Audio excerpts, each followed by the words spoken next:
Because anger wasn't something I had access to. Fight wasn't something I had access to.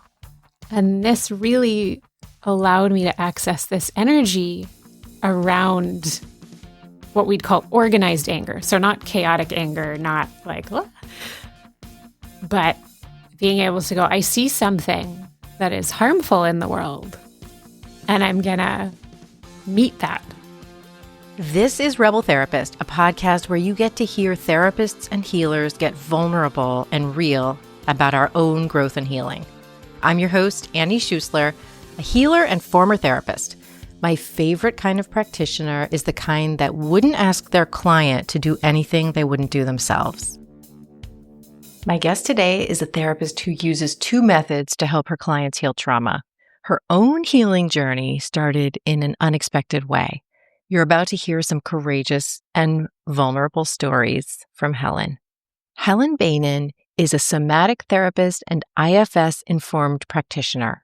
She loves working with folks to transform trauma and build their capacity to navigate a tumultuous world. I met her when she was a teacher in my IFS learning. She's based in British Columbia. Welcome, Helen. Thank you so much for doing this. Yeah, thank you for having me. I'm excited to be here. I'm really excited too. You just said, before we hit record, that you were talking to someone who had said, it would be helpful to know when they're looking for a therapist, it would be helpful to know this person is a human and maybe has gone through some things themselves. Yeah. And then I was saying to you, oh my gosh, that's it. That's what we're doing here. Yeah. That's perfect. Yes. So thank you for being a human willing to share about this. Thank you for being human here with me. Yeah. So can you tell us a little bit about how you work with folks? And then we'll get into your own path with healing. Mm-hmm. Yeah. So I think the first thing I want to share about that is that I'll name the two sort of methods that I use most, but I really try and meet folks where they're at. Mm-hmm. So, I have these tools, these processes, and then it really becomes about how do we use those to adapt to the person sitting in the room? Mm-hmm. How do we, make these tools work for you? Because it looks so different for everybody. So the two methods I use most, one is called somatic experiencing. Mm-hmm. And it's actually both methods I use are trauma modalities, quote unquote. Mm-hmm. Somatic experiencing is focused on how we hold stress or traumatic experiences in our bodies, how these patterns formed, and then how we can kind of unwind these patterns of tension or of fight or flight or freeze that live on in our bodies. And I really like it because, sometimes it's well, I've done all the mindset work and I've tried all the cognitive things and I still can't move forward. I still can't get to where I want to be. And somatic experiencing kind of says, yeah, that makes sense. And here's the way we come in bottom up, so to speak, listening to the story in your body to allow you to actually feel something different. Mm-hmm.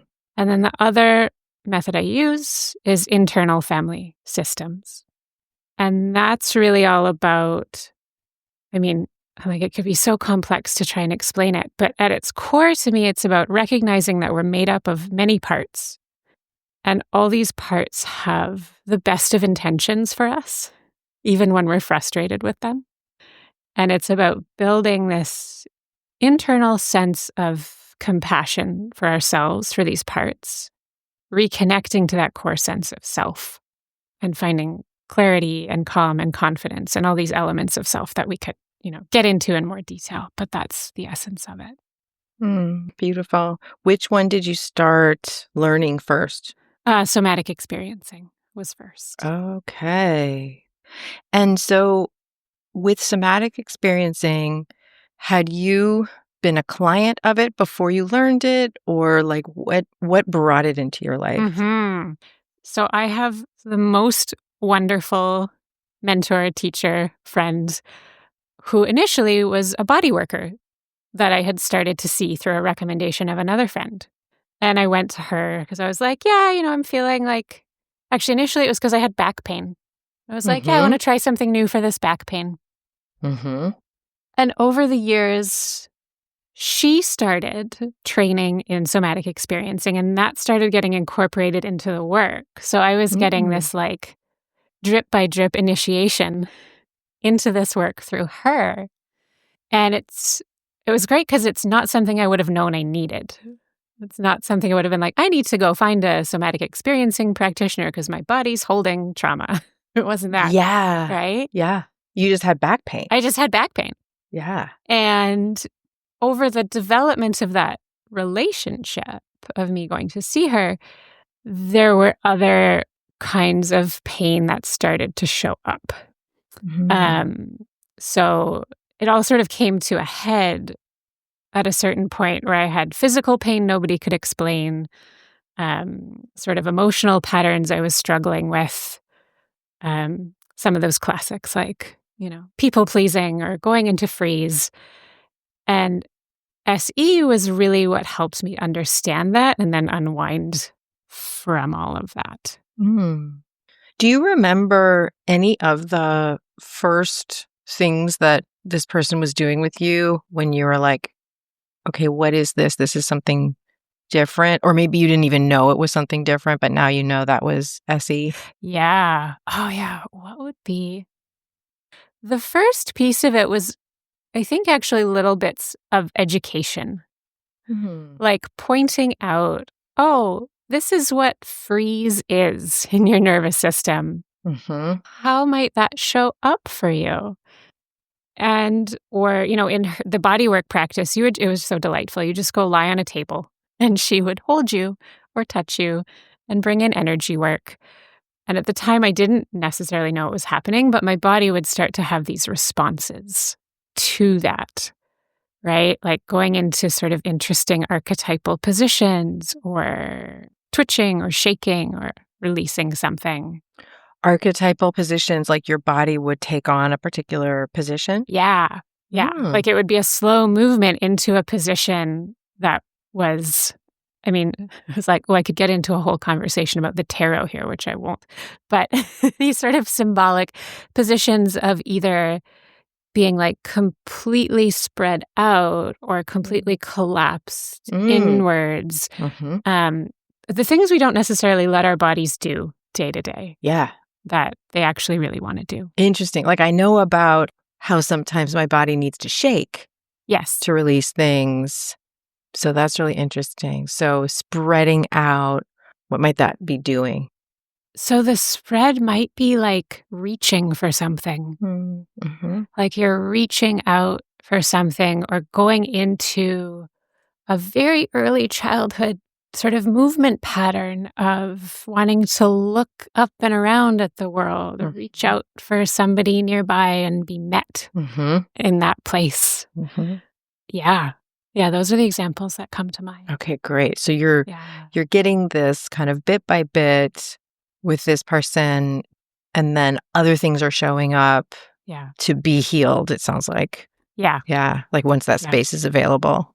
Yeah. Yes. So the sort of catalyst moment, if I can share it. Yeah, please. Was right around age 30, I got frozen shoulder. And nobody could figure out why. Like none of the medical professionals or physios or anyone else could figure out what was going on. And somatic experiencing was really what helped kind of slowly unwind without having to find a cognitive reason for it. Helped slowly unwind the tissues, the emotions that were kind of bound up in that and release some of that. So, yeah. And what did that work look like? In this case, so I'll say I don't necessarily do touch work. This was touch work. But just having somebody have a hand on that shoulder and almost say like, yeah, what is it? What's it saying or what's it need? And then that arm might start to move a little bit. There'd be a movement coming from the arm. And again, it was about letting it unfold. Right? So rather than saying like, okay, we're going to do a shaking practice or we're going to put ourselves in a particular shape. It's really slowing down enough for the nervous system to organize itself and like initiate a movement or an impulse that wants to happen on its own. Yeah. Great. So then what happened next? Did you start pursuing learning this method yourself, or how did that come to be? Yeah. So it really changed everything for me. Prior to that, I had been working in environmental sustainability and fundraising for nonprofits, which was a great career. But in and around that time, I was like, that's not actually going to work for me long term for a variety of reasons. And I was learning all about this and thinking, this feels like a path I want to explore. This feels like something I just want to dig deeper and deeper into because it's so fascinating. And then share that with others. At that point, was like, okay, what do I do in order to train in SE and share that with other people? So I initially looked into a bunch of different career paths and went, I think it's going to be counseling. I think counseling will be the foundation for me to then break this form of healing to people. So I knew even before I started my counseling master's, I was like, the whole point is really to get to the SE training. But great. And then and in your counseling training, did you kind of have to learn a whole bunch of other stuff before you got to get back to it? Yeah. Yes. Yeah. So we did, it was 2.5 years of, standard counseling, therapy, learning all the history, all the basics, CBT, and it was all important and great stuff. And in the back of my mind, I was like, oh, I can't wait until I can actually go do the stuff I'm really excited about. So it was about a year after I finished the counseling master's that I then got into the SE training and started doing that. Great. Yeah. And then anything about doing SE as a practitioner that's different than you expected, or that's like different from what you were experiencing as a client? Yeah, what's that been like? Yeah. I didn't realize how perhaps unique my experience was. And so I think bringing it into the therapy room for the average client, it's like I'm so excited to share it, and I want people to feel comfortable experiencing it. And I also really understand now that the average person is not going to show up to this space and be like, okay, let me have this like wild experience, right? That so much of the earlier work, and this is actually really important in a trauma context, so much of the earlier work is actually focusing on safety in the body. Okay. Yeah. Safety outside the body. So a lot of the practices we do for a really long time are about, where is there ease in your body? Where do you feel most like yourself? If you take a moment to look around this space, what brings you some pleasure? What do you enjoy looking at? Who are the people in your life who are supportive, where you feel safe around them? So I think the deeper I've gotten into the work, the more I've realized how important that component is before we do any kind of, trauma processing. Yeah. And do you think of the work as kind of in phases where like it becomes clear when you're starting to do the trauma processing with people, or is it more amorphous? Both. Yeah. My favorite SE answer is it depends. Yeah. Yeah. So some people come in like ready. Some need more time. It's all good, right? Like again, it's really about where you're at, where your system is at. We don't want it to feel scary or weird. We want it to feel safe. So, and sometimes it's like, we build a lot of safety and then we do a little bit of processing, something emerges, and then we give that time to integrate and come back to settling again. And the word I want to use is coherence, which essentially just means like finding the things that are working, finding the things that are easy. Yeah.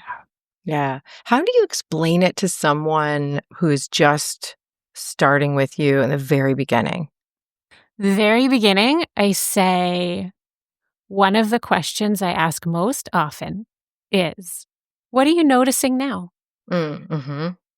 And you can answer that with sensation, like, oh, I notice there's tension in my chest, or I notice my feet, Mm-hmm. or I notice I'm feeling sad, right? So it can be sensation, emotion, but just what are you noticing now? And for those who maybe haven't done a lot of mindfulness or tracking in that way, we really just build that foundation. Like this is all about just learning to listen to your body Mm-hmm. and the language that it speaks, which might be like learning a whole new language. Yeah, Right? Yeah. that makes sense. Yeah. So then when did IFS come in? Well, funny enough, okay, I'd heard about it through a friend. I read No Bad Parts. Mm-hmm. I liked the approach. Something about it resonated for me. And at the time, I was on a wait list for SE training. I was like, oh, well, that won't start for another year. I want to do something in the interim. And I heard about this program that Derek Scott was running. And I thought, well, great, I'll sign up for that. And as I did that training, so this was kind of the reverse. As I did the training, I was like, oh, wow, this is really cool. Yeah.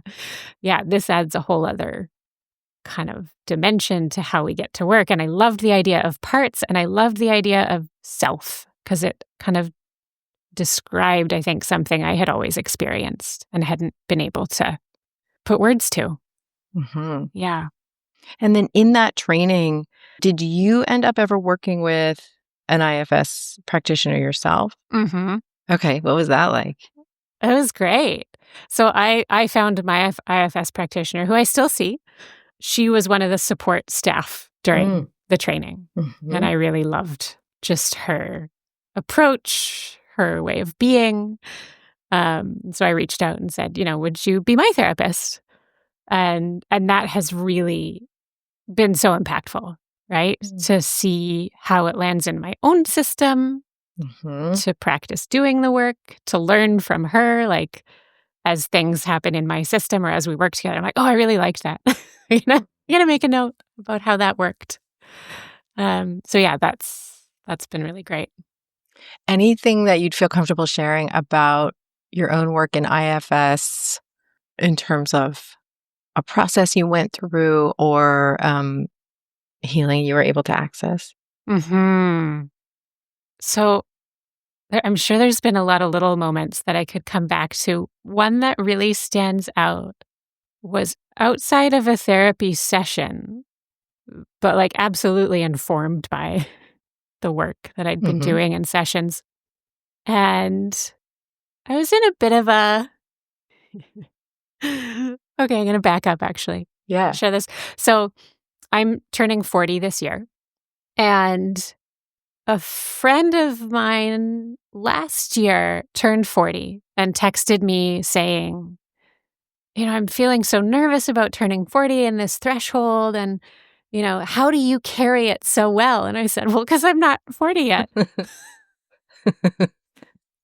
I had a moment of like, do I... oh no, do I look 40? And, all the sort of ageist parts. And so I was kind of sitting with that. I'm like, yeah, what do these transitions mean? What do these thresholds mean? Am I nervous? Am I sad? Am I excited? What's in this stew here?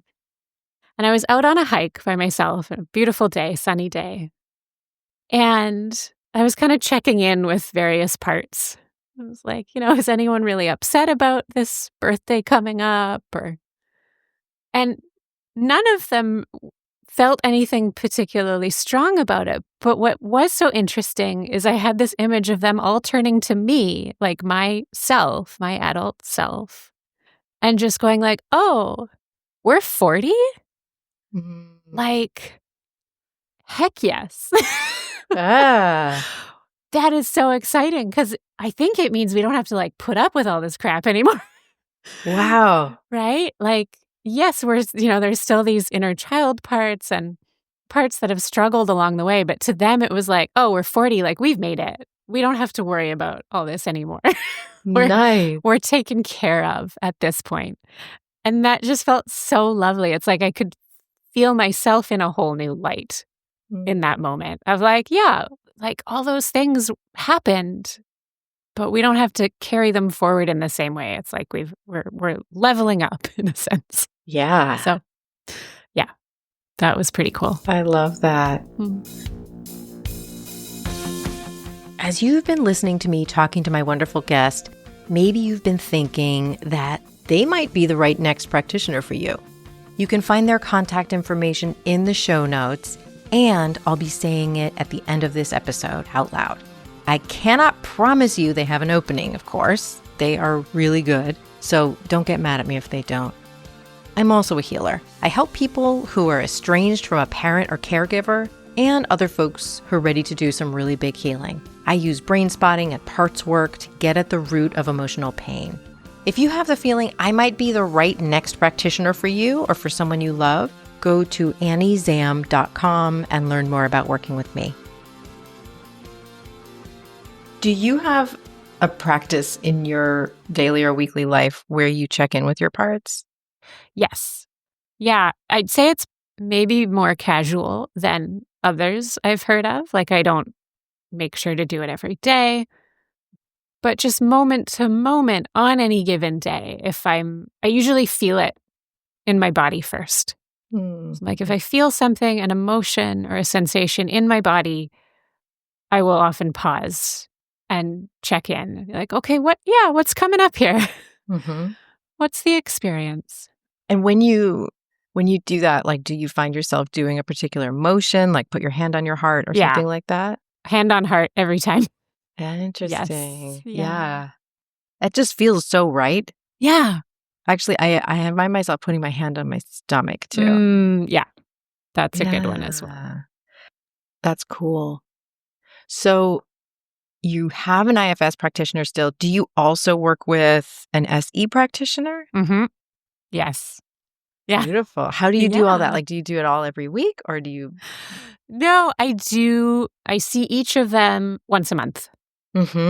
So, yeah, ideally they're spread out. So once every 2 weeks or so. But yeah.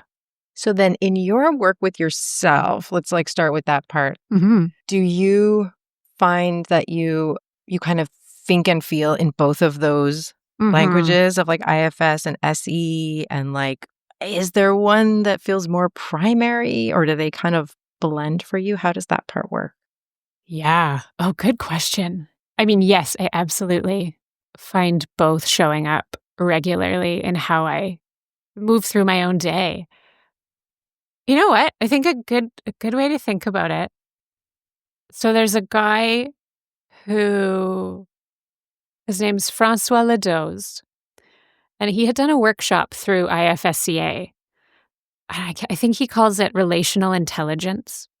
And it was so helpful for me because I was like, oh, this is, I don't want to like get anyone's copyright in trouble or anything. But he was saying, there are parts and there are states. And I was like, oh, the states are what's happening in SE sometimes. Or, sometimes I think about parts living in certain states in the nervous system. So this could get really, complex. It's making sense to me though. Let's like slow it down to make sure it makes sense to people who aren't as familiar. This really makes sense to me. And tell me if I'm getting this or not. Like if I have like a hypervigilant part. I mean, I have a few of those, but like that I know so far. But let's say about one of them, like it comes up when I'm living in a state of like escalation in my nervous system. Yeah. And so it isn't present or asking for attention when I'm in a calm state. So like, I wonder, is that what you're talking about? Kind of like states the parts live in? Yeah. Okay. Yeah. Yes. So I think in terms of how I work with it day to day is I think I kind of combine the two actually. So I'll check in and be like, oh yeah, I'm feeling that in my heart or in my stomach. Okay, is this a part? Yeah. Or maybe I'm like, oh, there is no part per se. It's just the sensations are here. Like my nervous system is reacting. So at that point, I might check in and say, what do I need? Mm. Or what does this part need? Mm-hmm. And is that some comforting? Is that, grounding? Do I just need to go lie in the grass for a moment? Like, do I need to shake? So as I'm saying that, I'm thinking, sometimes parts need me to do a little bit of somatic work in order to help them settle or to help them get their needs met. That's so cool. And then sometimes there might not as much be a part involved, but you're able to kind of check. Mm-hmm. Yeah, that makes a lot of sense. Yeah. Like, as I'm saying this, I'm like, I think people are writing books on this. And there probably are more books that could be written about how the two can intersect. So it's pretty cool. But I like how you're saying it. oh, thank you. That's really cool. And then with your clients, do you find that you're weaving the two together in single sessions? Yes. Mm-hmm. 100%. And I'm like, I, as a therapist, love to, what would be the right term? I weave them together and it's like a fun tapestry session. So I'm like, okay, like let's bring in this thread. And then, I think that's a part. Can we pause there for a moment and like drop in with that part? And then if that's getting, if we're with an exile and it feels a bit intense, maybe let's just do some safety work. Let's like come out and by safety work, I mean like, let's look around the room and kind of reorient to the present moment, or let's just notice our body and move our body a little bit, or find somewhere in the body that feels easier. Yeah. So it feels like a lot of kind of picking and choosing based on what's coming up in any given session. Mm-hmm. Yeah. And can you explain, in case someone just hasn't heard of what an exile is before, what that means? Yeah. So exile is, in IFS language, essentially like the wounded parts of us. So if you've ever heard of like inner child work or, reparenting work, or essentially it's like these young parts of us that carry wounds, I think often from early on, but really they could form at any age. And they take on these emotions or these beliefs that are really painful. And they become exiles because the rest of our system does not want to feel that over and over. Yeah. Right? They're like, that's so painful. We're going to figure out a way to not feel that. Yeah. So they become exiled, like, pushed down or kind of locked away so that we don't have to feel that every day. And the rest of our system develops ways to deal with that. Beautiful. Yeah. Thank you. Mm-hmm. When you're working with folks, how long do folks tend to work with you? Is there a huge range? Yeah. Yeah. Yes. I love working with people longer term, because I think that's really where we see the more transformational change. In terms of, if the goals of the work, let's say, are to really come into greater relationship with self, with yourself, and to be able to live in a body and a nervous system that have more capacity to respond to the world around you, that takes time. Yeah. Right? Because we're essentially like rewiring some of these pathways in your brain and in your body that have been there for years and that took years to form. So I love working with people long term, also because I think the relationship itself is so important. Like so much of that deeper healing happens between two people because you're being witnessed, because you're being held. And to really feel safe in that takes time. So that's where I see the most meaningful change. And some people come in because they just need a few tools or they want to get a taste of it. And that's great too. But yeah, I think that long-term work, especially too, if we're working with like very early developmental trauma, say, that just requires a lot of nuance and a lot of slowness by its nature. Like, the pathways are there because things happened too quickly. It was too much. It was too soon. So we're offering an environment where everything gets to be slow again and people can really feel into what that's like. Yeah. There's something, so this is my bias. I'm curious how you feel about this. One thing I really like about these methods that you're talking about, it's like it seems like there's a lot of change that does happen pretty quickly. Mm.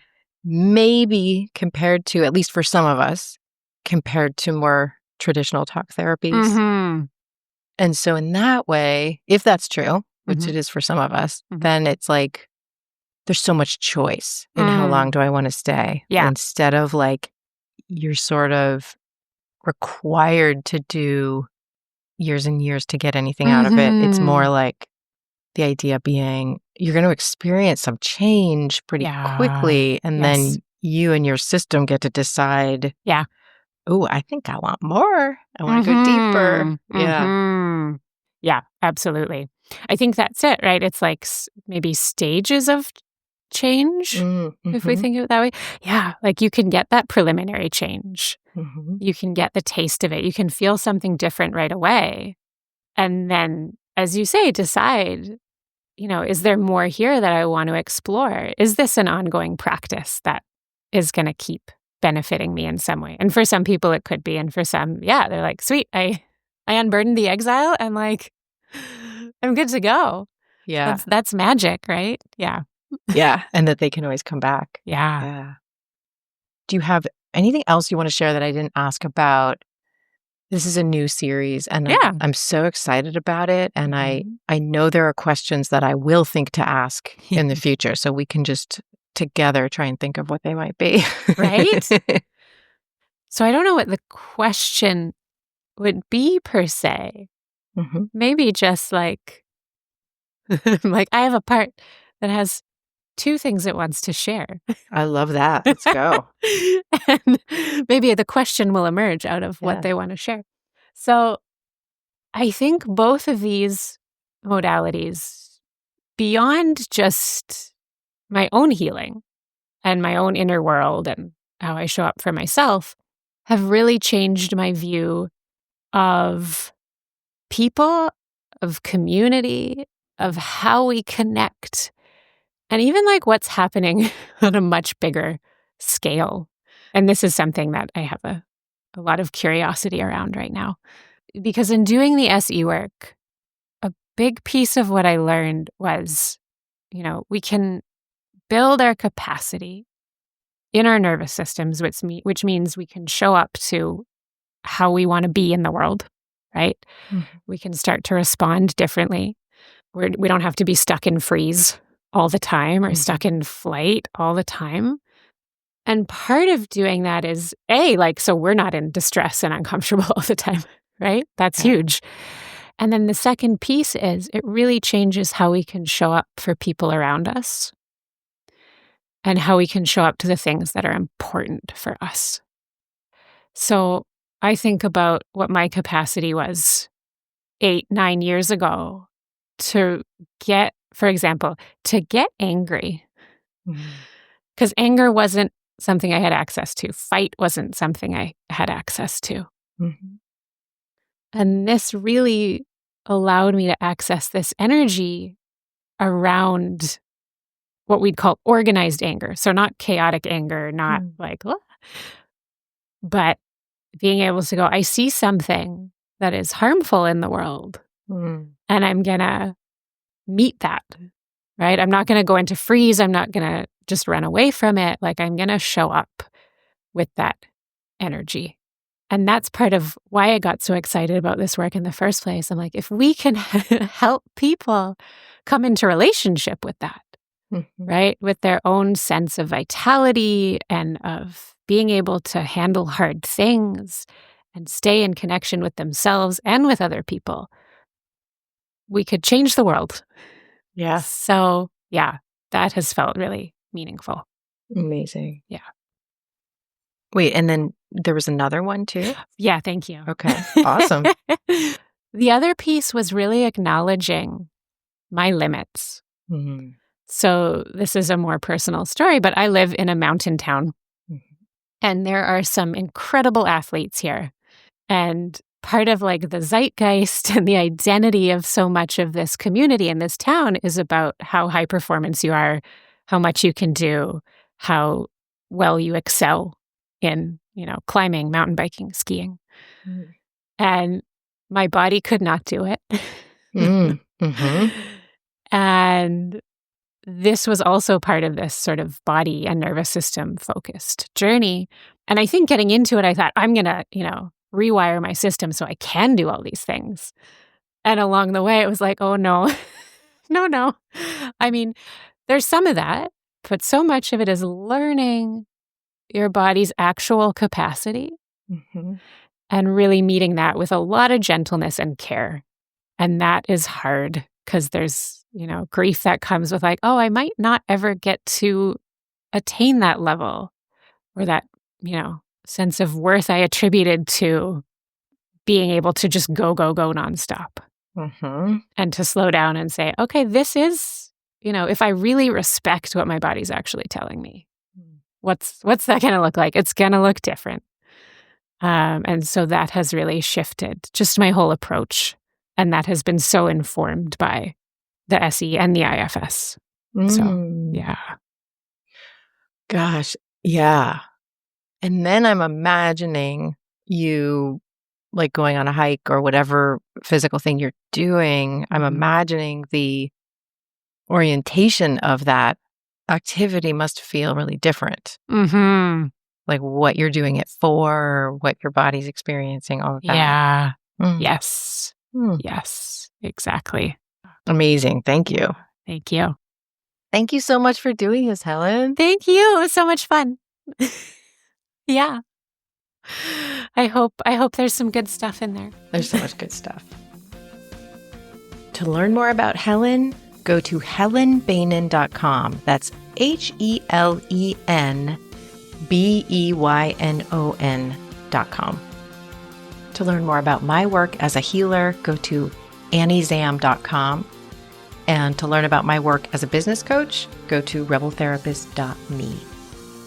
I want to thank Ames Palms for editing this podcast. If you found this episode supportive, please do a couple of things. Share it with your favorite therapist or healer. That is absolutely the most important way we reach more people.